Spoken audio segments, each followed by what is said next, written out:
পণ্ডিত ঠাকুরকে জিজ্ঞাসা করছেন, মহাশয়ের তীর্থে কতদূর যাওয়া হয়েছিল?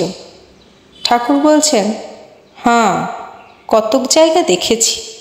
হাজরা অনেক দূর গেছিল আর খুব উঁচুতে উঠেছিল, ঋষিকেশ গেছিল। আমি অত দূর যাই নাই, অত উঁচুতেও উঠি নাই। চিল শকুনিও অনেক উচ্চে ওঠে, কিন্তু নজর ভাগাড়ে। ভাগাড় কি জানো? কামিনী ও কাঞ্চন। যদি এখানে বসে ভক্তিলাভ করতে পারো তাহলে তীর্থে যাবার কি দরকার? কাশী গিয়ে দেখলাম সেই গাছ, সেই তেঁতুল পাতা। তীর্থে গিয়ে যদি ভক্তিলাভ না হলো তাহলে তীর্থে যাওয়ার আর ফল হলো না। ভক্তিই সার, একমাত্র প্রয়োজন। চিল শকুনি কি জানো? অনেক লোক আছে, তারা লম্বা লম্বা কথা কয় আর বলে যে শাস্ত্রে যে সকল কর্ম করতে বলেছে আমরা অনেক করেছি।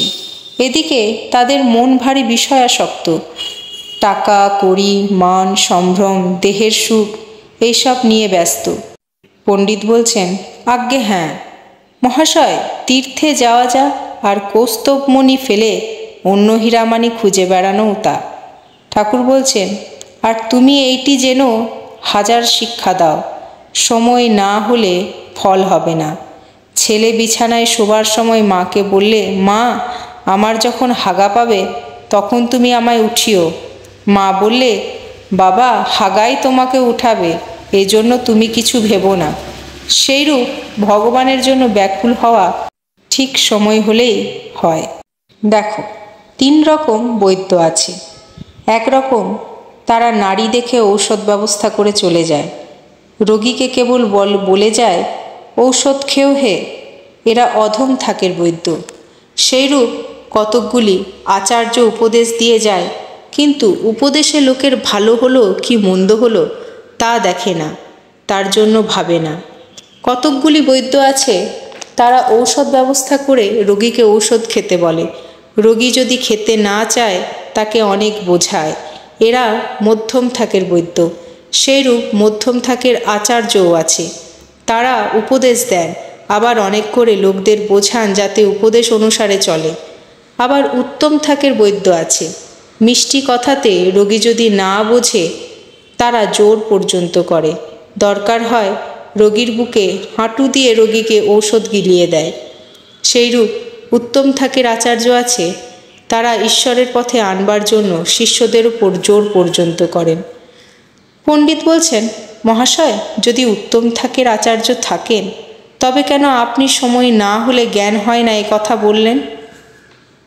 ঠাকুর বলছেন, সত্য বটে, কিন্তু মনে করো ঔষধ যদি পেটে না যায়, যদি মুখ থেকে গড়িয়ে যায়, তাহলে বৈদ্য কি করবে? উত্তম বৈদ্যও কিছু করতে পারবে না। পাত্র দেখে উপদেশ দিতে হয়। তোমরা পাত্র দেখে উপদেশ দাও না। আমার কাছে কেহ ছোকরা এলে আমি জিজ্ঞাসা করি, তোর কে আছে?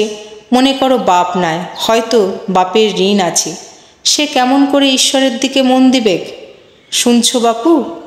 পণ্ডিত বলছেন, হ্যাঁ আজ্ঞে হ্যাঁ, আমি সব শুনছি। ঠাকুর বলছেন, একদিন ঠাকুর বাড়িতে কতকগুলি শিখ সিপাহী এসেছিল। মা কালীর মন্দিরের সম্মুখে তাদের সঙ্গে দেখা হলো। একজন বললে, ঈশ্বর দয়াময়। আমি বললাম, বটে, সত্য নাকি? কেমন করে জানলে? তারা বললে, কেন মহারাজ, ঈশ্বর আমাদের খাওয়াচ্ছেন, এত যত্ন করছেন। আমি বললাম, সে কি আশ্চর্য! ঈশ্বর যে সকলের বাপ, বাপ ছেলেকে দেখবে না তো কে দেখবে? ও পাড়ার লোক এসে দেখবে নাকি? নরেন্দ্র বললে, তবে ঈশ্বরকে দয়াময় বলবো না? ঠাকুর বলছেন, তাকে কি দয়াময় বলতে বারণ করেছি? আমার বলবার মানে এই যে ঈশ্বর আমাদের আপনার লোক, পর নন।